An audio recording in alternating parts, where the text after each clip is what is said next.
Eh ben, si vous voulez bien, je vous propose donc de passer au témoignage donc de Yuri Mott. Donc Yuri, si vous pouvez voilà vous présenter, nous dire voilà la fonction ce que vous faites chez 60 000 rebonds et nous présenter aussi l'activité donc que fait l'association 60 000 rebonds avant de passer du coup au projet Yellowbox. Tout à fait. Donc 60 000 rebonds, 60 000 rebonds, on est une association qui accompagne les chefs d'entreprise qui ont cessé leur activité. C'est-à-dire qu'on accompagne, suite à la fermeture de l'entreprise, les entrepreneurs en personnes physiques qui ont besoin d'un coup de main, qui ont besoin de soutien pour se reconstruire sur la dimension personnelle et professionnelle. Souvent, à la suite d'une liquidation d'entreprise, le chef d'entreprise il leur sort un peu abîmé. On est là pour essayer de l'aider à se reconstruire et ensuite de le remettre dans la vie économique, que ce soit en l'aidant à retrouver un job durable et pertinent pour la suite de sa carrière, ou l'aider à recréer une boîte. On va dire que chez nous, il y a à peu près la moitié qui recrée une boîte et la moitié qui retourne en salariat. Donc, et on travaille de concert avec des bénévoles. Il y a des salariés dans l'association. Sur l'association nationale, il y a 28-29 salariés aujourd'hui et 1200 bénévoles. Donc, c'est vraiment l'accompagnement est fait par les bénévoles et ça fait une communauté importante à animer, d'où la nécessité de prendre un CRM.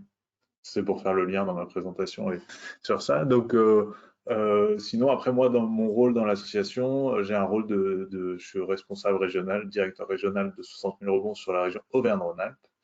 Et j'ai des missions nationales, notamment celle d'aider l'association à se doter d'outils qui pourraient nous aider à gagner en pertinence et efficience sur notre action de nous salariés face aux bénévoles, avec les bénévoles, pour nos entrepreneurs en rebond. Voilà. Merci beaucoup Yuri. Alors du coup, première question, à quel moment s'est posé la question donc pour 60 000 rebonds de s'équiper d'un CRM? La question s'est posée à peu près tout de suite, dès l'embauche des premiers salariés sur cette question-là. On a certains bénévoles qui étaient engagés là-dedans et qui disaient l'important de professionnaliser l'association. Et pour professionnaliser l'association, il faut sortir des tableaux Excel de listes de contacts qui ont du mal à être mis à jour. Et donc, on a démarré tout de suite avec une petite CRM, un peu donc avec Yellowbox tout de suite, mais un Yellowbox de base non adapté à nos modes de fonctionnement, avec l'objectif de faire de la base de données. Donc, c'était notre première CRM assez vite. Et 2 ans plus tard, quand l'association a vraiment commencé à se structurer avec une quinzaine de salariés, on s'est dit on a besoin de passer à l'étape suivante, on a besoin de construire une CRM qui réponde à nos besoins spécifiques de 60 000 rebonds, nos besoins spécifiques d'animation de bénévoles et d'accompagnement de nos entrepreneurs. Et là, on s'est dit bah, maintenant on va demander à Dimo Software et à Yellowbox d'adapter ce CRM à nos besoins spécifiques. Très clair. Et du coup, est-ce que le CRM aujourd'hui répond à, comme tu le disais, il y a une tête de pont, hein, je veux dire là sur le point national et puis partagé en différentes régions. Et donc Yellowbox du coup arrive à bien est utilisé, je veux dire, pour les structures régionales, mais aussi pour la tête de pont du coup. Hein, c'est pour l'ensemble de 60 000 rebonds. Tout à fait. En termes d'organisation, nous, on est une fédération d'associations territoriales autonomes, c'est-à-dire qu'on a une tête de réseau nationale et 10 associations qu'on dit territoriales, parce que elles sont, on va dire, sur certaines régions, mais elles dépassent les régions administratives françaises. Et on a construit ce CRM, ce projet CRM, pour avoir une harmonisation d'action et d'activité entre les 10 associations territoriales autonomes. Donc, c'est effectivement utilisé par l'ensemble des salariés, voire par quelques bénévoles, pour pouvoir pour notre action quotidienne au sein de l'asso. D'accord. Okay. Comment du coup s'est déroulée la mise en place de Yellow alors, on a un peu dit au sein de 60 000 rebonds. Au départ, tu es parti sur quelque chose qui ne correspondait pas forcément à la structure. Et puis derrière, peut-être sur le 2 ans après, sur une solution qui correspondait plus à vos besoins. Est-ce que du coup, pour ce passage, pour avoir une solution qui soit plus adaptée, est-ce que vous aviez réalisé un cahier des charges? Ouais, tout à fait. On avait, par rapport à ce que je vous disais sur les associations territoriales autonomes, le terme Ouais, autonome est très important au sein de 60 000 rebonds. Donc, c'est-à-dire qu'on a, même si on a une action commune et une colonne vertébrale de ce qu'on propose, on accompagne les mêmes personnes de la même façon au démarrage sur la colonne vertébrale. Malgré tout, il y a des modes de fonctionnement qui sont assez territorialisés. Et donc, on d'accord. a construit un groupe projet en mixant plusieurs régions, plusieurs territoires, pour pouvoir construire une Yellow Box qui puisse être la partie commune de toutes nos actions et de pouvoir répondre à tous nos besoins sans aller dans une spécification absolue pour ne pas construire un CRM trop complexe, mais en pouvant répondre à tous nos besoins quotidiens pour toutes les régions en fonction de leur spécificité également. Donc on a fait ça, on a fait un gros projet, ça a duré 3-4 mois avec différents tests, différents échanges aussi avec Yellowbox et effectivement, je crois que ça a duré même un peu plus que 2 ans la première partie, parce que c'était à peu près au 1er juillet 2019 qu'on est passé sur la deuxième phase, donc plutôt 3-4 ans après, mais en se laissant le temps de construire vraiment un cahier des charges qui soit adapté à notre utilisation. Donc, effectivement, sur la partie cahier des charges, on propose effectivement cet accompagnement-là, hein, parce qu'il peut y arriver effectivement que certaines structures enfin, ne savent pas vraiment ce qu'elles veulent ou bien identifier leurs besoins. Et donc, derrière, on propose effectivement cet accompagnement avant le projet pour vous aider effectivement à rédiger un cahier des charges, donc avec un consultant de chez Dimo Software, hein, de Yellowbox. Donc c'est vraiment, donc ça se déroule en différentes étapes. Pierre Jérôme, toi qui as pu en mener certaines, notamment dans des structures associatives, est-ce que tu peux peut-être en donner un peu la démarche et l'intérêt donc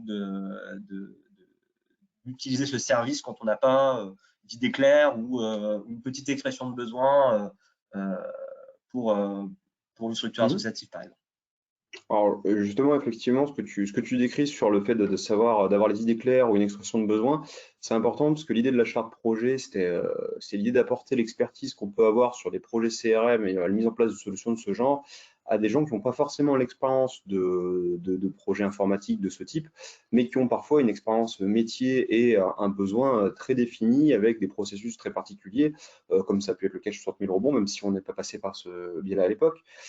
L'idée justement, c'est de dire, bah, on va regarder ensemble quels sont vos besoins aujourd'hui et comment au mieux les retranscrire dans l'outil qu'on peut vous mettre en place pour que celui-ci soit à la fois adapté à vos processus, mais que vous puissiez bénéficier de l'expertise métier CRM qu'on peut vous apporter et utiliser au mieux on va dire les plus et les meilleurs aspects de l'outil que vous voulez installer. Donc c'est dans ce cadre-là qu'on va proposer ce service. Et en général, les deux sujets qui font qu'on peut le proposer, ça va être soit un manque justement d'expression de besoin ou de cahier des charges, on va dire, suffisamment précis pour un projet informatique pour qu'il se mène à bien, ou au contraire, des besoins extrêmement définis avec des processus très précis, extrêmement, on va dire, bloqués et auquel cas on va avoir besoin justement de voir dans quelle mesure on peut adapter ça pour que ça rentre quand même dans un outil qui restera adaptable et adapté, mais qui ne soit pas du coup une simple retranscription de processus qui avait lieu parfois dans des fichiers Excel ou par mail et qui du coup ne sont pas forcément adaptés une fois qu'on les retranscrit dans un outil dédié. Ouais, ouais, moi, je veux bien rajouter là-dessus parce qu'effectivement, je me souviens bien dans notre construction de projet, cette Ouais. dimension de souhait de vouloir appliquer mon processus actuel au processus de pouvoir mettre, voilà, j'ai même pas besoin d'accompagner un peu le changement là-dessus parce que de toute façon, je veux exactement la même chose que ce que je fais aujourd'hui, mais avec un outil qui me facilitera la vie et que cette réflexion-là, c'est difficile de porter tout seul, cette réflexion de comment transformer ce processus par rapport à un CRM et que là, c'est important qu'en face, on puisse nous dire oui, mais ça, c'est complètement possible, mais ça implique ça, ça, ça et ça. Et à la fin, c'est trop lourd à porter, donc je vous conseille de ne pas le mettre. Important, C'est important. vrai, c'est vrai. Ça, c'est l'expertise de là après de l'équipe projet qui va venir aider l'association, le client à vraiment voir quel est le but derrière le processus qui est en place, qu'est-ce qu'on veut atteindre et du coup souvent, quand on n'a pas l'expérience voilà, d'un outil comme celui-ci ou d'un projet informatique, bah, on ne saura pas forcément à quel moment on peut gagner du temps et qu'est-ce qui peut exister déjà aujourd'hui qui est assez simple à mettre en place, qui pourra supprimer des parties entières de processus qu'on mettait auparavant des heures, des jours à faire. Donc, c'est là où cet échange et ces ateliers qui vont être le début de ce processus vont permettre de vraiment comprendre voilà, où est-ce qu'on peut gagner du temps, de quelle façon, et effectivement, qu'est-ce que ça va changer pour l'association de mettre en place cet outil-là, y compris dans les processus. Il y aura des questions, il y a des réponses positives et négatives, et on va construire un cahier des charges avec le client, on va dire, à ce niveau-là, pour être vraiment sûr que l'outil va convenir et que les changements vont être acceptés et vont être bénéfiques pour tout le monde. Merci beaucoup à vous deux. Du coup, prochaine question suivante, Yuri. Qu'est-ce que vous gérez dans Yellowbox du coup, CRM? Alors, on a fait en deux phases, même notre nouveau CRM avec l'adaptabilité ou l'adaptation à nos besoins, on l'a fait en deux phases. La première phase, c'était toute la gestion interne. Donc, je vous disais, on accompagne, il y a 1200 bénévoles, aujourd'hui on est à 1800 membres de l'association, donc c'est toute la dimension gestion interne avec certains processus, par rapport à ce qu'on disait juste avant, pas tous, parce que tous ne sont pas adaptables, en plus tous ne sont pas harmonisés dans les territoires. Donc on a commencé en faisant toute une gestion interne qui est le suivi de l'accompagnement d'un entrepreneur quand il rentre dans l'association et les mises en lien avec les bénévoles, avec les différentes étapes du parcours, en restant assez léger pour que ça puisse être mis à jour et que ça ne devienne pas une usine à gaz à mettre à jour 18 heures par jour. Donc ça, c'était notre première phase. La deuxième phase qu'on lance depuis un an, qui est comment utiliser la CRM pour notre développement de notre visibilité, donc en utilisant les outils marketing pour faire de la communication, faire la communication plus ciblée et plus pertinente, en tout cas comprendre comment faire de la communication plus pertinente grâce à ces outils marketing, et ensuite, là, nous, par rapport à notre modèle économique et nos mécènes, d'essayer de pouvoir développer un suivi d'action de nos mécènes pour pouvoir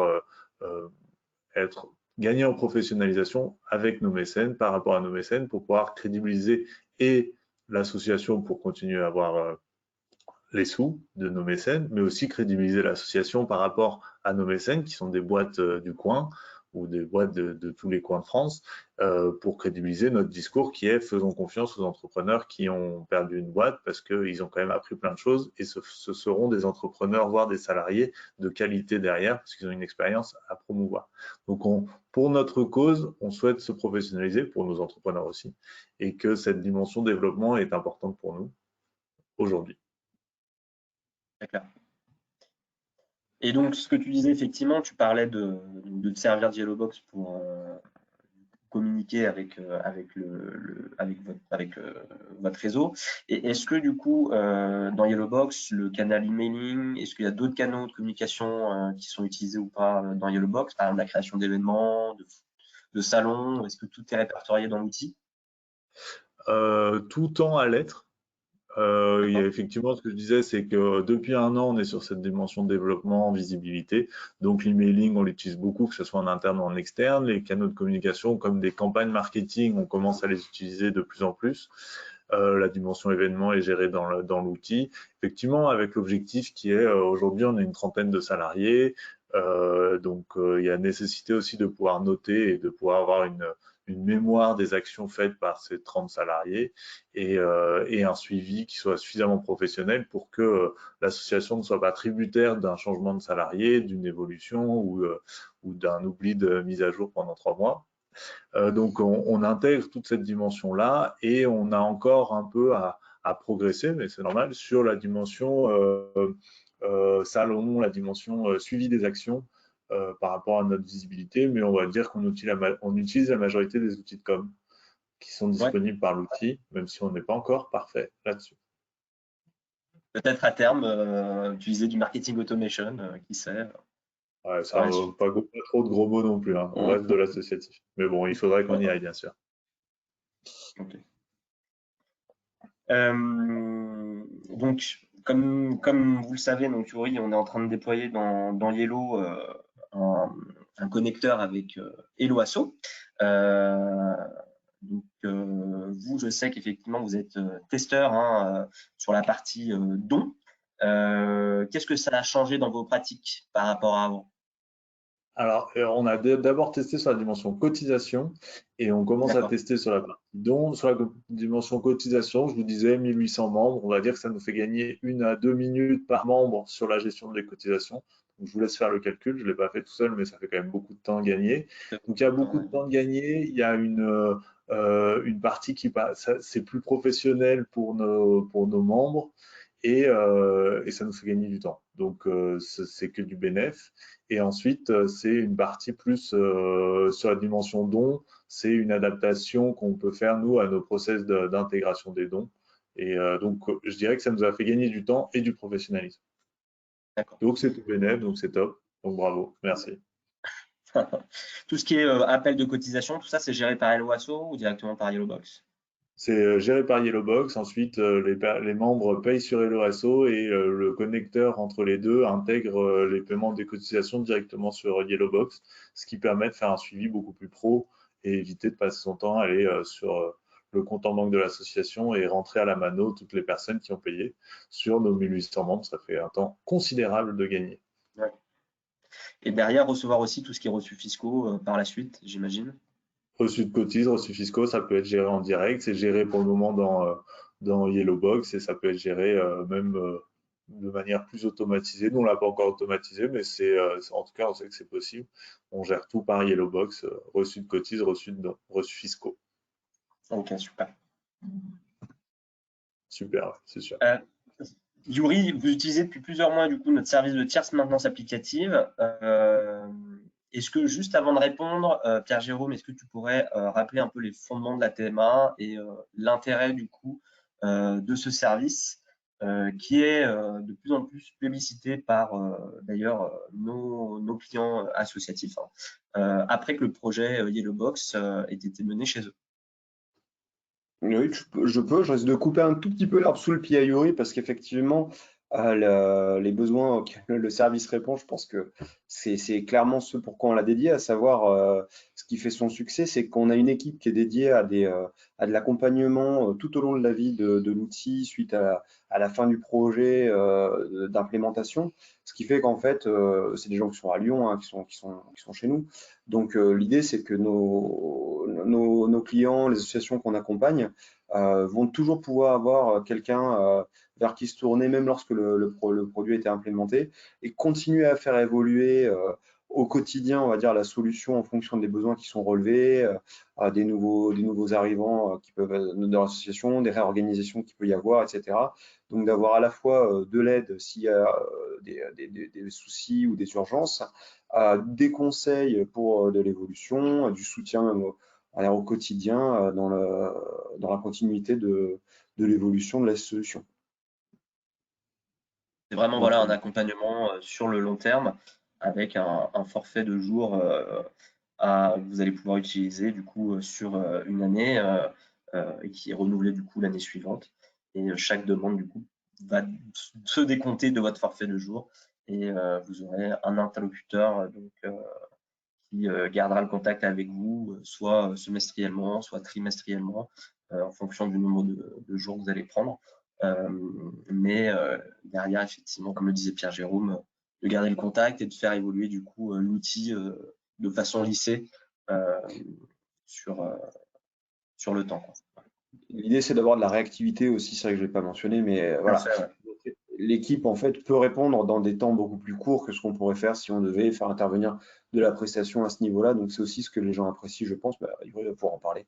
Le fait justement d'avoir accès à de la prestation et à de l'accompagnement de façon pas instantanée, mais en tout cas dans des délais beaucoup plus courts. Je te laisse. Tout à fait. Nous, on l'utilise depuis quelques mois. Ça répond à des demandes très précises et très rapides. Typiquement, nous, on fonctionne par antenne et par région.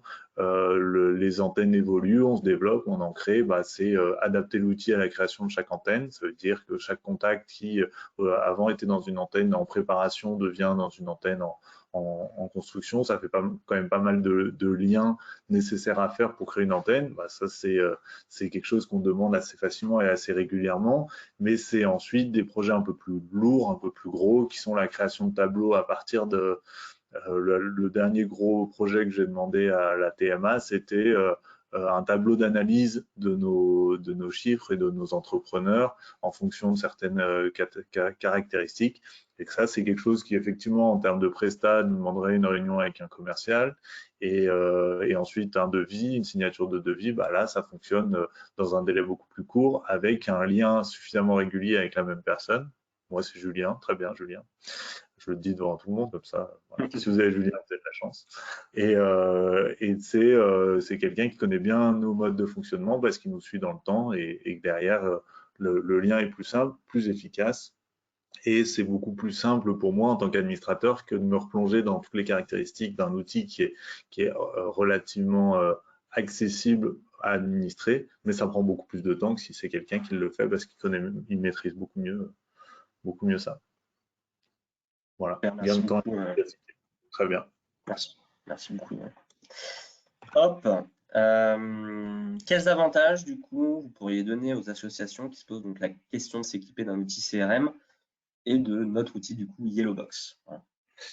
Alors, pour Yellowbox, comme je ne connais pas les autres, je trouve que c'est le meilleur. Mais c'est vrai, même si tu les connaissais, ça serait. Voilà, c'est ça. Mais bon, effectivement, je n'ai pas de niveau de comparaison, mais en tout cas, moi, j'apprécie travailler avec Yellowbox parce que ça a été adapté selon nos modes de fonctionnement, que c'est facile à prendre en main. Quand je forme des nouveaux salariés là-dessus, c'est assez facile à prendre en main et c'est fluide. Donc pour ça, c'est très positif. Et l'intégration d'un CRM, c'est pour nous, ça a été le nécessaire passage à un CRM pour pouvoir répondre avec crédibilité au niveau de professionnalisme attendu par nos entrepreneurs, au niveau de professionnalisme attendu par nos bénévoles et au niveau de professionnalisme attendu par nos mécènes et partenaires. Donc c'était une obligation pour nous de passer par là.